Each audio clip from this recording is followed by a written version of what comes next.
என்னுடைய பேர் வந்து வாசகர். இயற்பெயரே இதுதான். எல்லாருமே புனை பெயரா அப்படி இப்படின்லாம் கேட்பாங்க சினிமாவுக்காக. அந்த மாதிரிலாம் கிடையாது. இயற்பெயரே என்னுடைய பேர் வாசகர் தான். நான் வந்து திருவங்கம், நீங்கள் சாதாரணமாக பார்க்குற ஒரு சாதாரண பையன் தான் நான். அது எனக்கும் அவங்களுக்கும் பெருசாக வித்தியாசம்லாம் எந்த வித்தியாசமும் கிடையாது. நான் ஒரு உதவி இயக்குனர்.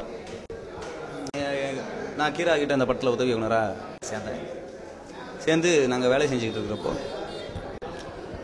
அவர் சொன்னார், இந்த கதாபாத்திரத்துக்கு நீங்கள் ரொம்ப பொருத்தமாக இருப்ப அப்படின்னார். அதற்கு காரணம் அவர் என் மேலே வச்சுருந்த அபரிமிதமான அன்பும் அடர்ந்த நம்பிக்கையும் கூட.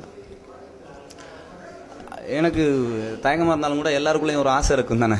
நம்ம சினிமா துறைக்குள்ளே இருக்க ஒவ்வொருத்தருக்கும் ஒரு நிறைய 2 ஆசை கண்டிப்பாக நிச்சயமாக இருக்கும். சினிமாவில் அவங்க எந்த துறையில் இருந்தாலும் சரி, சினிமா துறைக்குள்ளே அவங்க எடிட்டராக இருக்கலாம், கேமராமேனாக இருக்கலாம், வேறு வேலைகள் செய்கிறவங்களாக இருக்கலாம், ஆர்ட் டைரக்டராக இருக்கலாம், எல்லாருமே இருக்கலாம். ஆனால் எல்லாருக்கும் 2 ஆசை கண்டிப்பாக தரும்.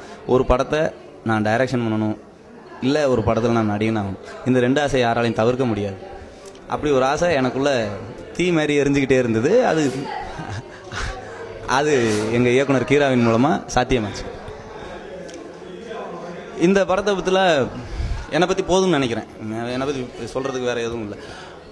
இவ்வளோதான். இதுக்கப்புறமா நிறைய கற்றுக்கணும்னு ஆசைப்பட்றேன். நிறைய கற்றுக்கிட்டு ஒரு சினிமாவுக்கு ஒரு நடிகனா என்னென்னலாம் தேவையோ அது எல்லாத்தையும் கற்றுக்கிட்டு என்னை மெருகேற்றிக்கிட்டு வளரணும்னு ஆசைப்பட்றேன். அதற்கு உங்களுடைய அதீதமான அன்பும் உங்களுடைய ஆதரவும் தேவை. இந்த படத்தோட இயக்குனர் எங்கள் கீராவை பற்றி சொல்லணும்னா, அவர் என்ன சொல்கிறது, ஒரு குழந்தைய போல குதூகலமான மனிதன். முதல்ல எல்லாத்தையும் அனுபவிக்கிற மனிதன், எல்லாத்தையும் ரசிக்கிற, எல்லாத்தையும் நேசிக்கிற மனிதன். ஒரு சின்ன சாதாரண விஷயத்துக்கு கூட பரவசமாகிற ஒரு அற்புதமான குணாதிசயம். இதுதான் ஒரு படைப்பாளிக்கான முதல் படின்னு நான் நினைக்கிறேன். இதுக்கப்புறமா பண்பாளர், மிகச்சிறந்த பண்பாளர். யாரையும் தன்னுடைய வார்த்தையை கூட காயப்படுத்திடக்கூடாதுங்கிறதுல மிக கவனமான ஒரு மனிதன். ஒரு சின்ன வார்த்தை கூட தனக்கு அவ்வளோ கோபம் இருக்கும் அவருக்கு என் மேலேயோ, இல்லை சில விஷயங்கள் தப்பாக நடிக்கும்போது, சில விஷயங்கள் தப்பாக நடக்கும்போது, தான் நினச்சது விஷயம் வரலங்கும்போது ஒரு இயக்குனருக்கு அவ்வளோ கோபம் வரும், அவ்வளோ படபடப்பு இருக்கும், எல்லாமே இருக்கும். ஆனால் எல்லாத்தையும் அடக்கி வச்சுக்கிட்டு சிரிச்சுக்கிட்டே மறுபடியும் சரி நம்ம முயற்சி செய்வோம், மறுபடியும் போகலாம் அப்படின்னு. அந்த மாதிரி ரொம்ப தன்மையான படைப்பாளி. இதுக்கப்புறமா இன்னொரு விஷயம் சொல்லணும். மிகச்சிறந்த இன உணர்வாளனும் மிகச்சிறந்த போராளியும் கூட.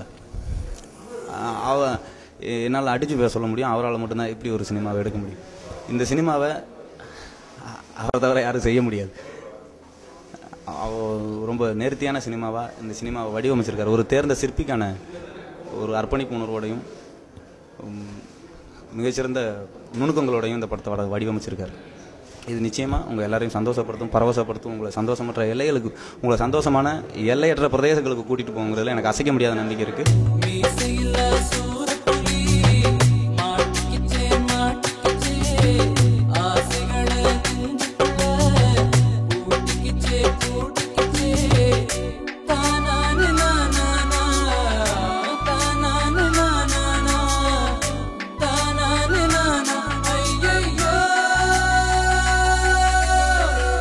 Actually, this is not right name. I'm from Kerala. நான் கேரளாவிலிருந்து வந்திருக்கேன். ஸோ இது வந்து டைரக்டர் வச்சு கொடுத்த பேர். ஏன் இந்த மாதிரி ஒரு பேர் வச்சு கொடுக்கறது எனக்கு தெரியுது. நான் ரொம்ப ஸ்டைலிஷான நிறைய பேர் நான் சொல்லியிருக்கேன், சஜஸ்ட் இருந்தது.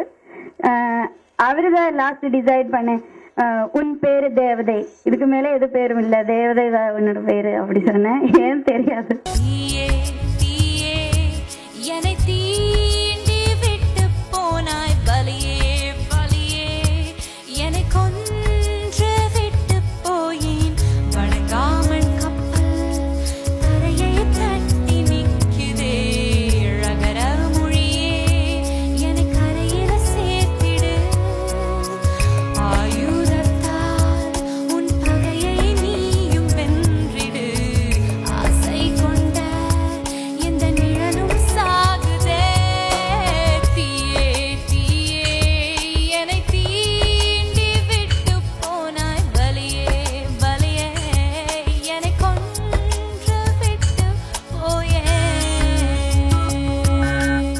பச்சைங்கிறது இந்த கதை பாத்திரத்துடைய பேரு. காத்துங்கிறது நம்ம ஊர்ல இருக்கிற அடைமொழி, இன்னைக்கு எல்லா கிராமங்கள்லயும் இருக்க அடைமொழிகள் தொலைஞ்சு போயிட்டு இருக்குல்ல, அதை ஞாபகம் ஊட்டுறதுக்காக காத்துங்கிற அடைமொழியை வந்து அவருக்கு சேர்த்து நாங்கள் பச்சைன்னு காத்துன்னு வச்சிருக்கோம். காத்துனா வந்து காத்துக்கு பல உருவகம் இருக்கு இல்லையா, தென்றல், புயல், அது மாதிரியான எல்லா உருவங்களுக்கும் அடங்குற ஒரு மனிதனை பத்தின கதை.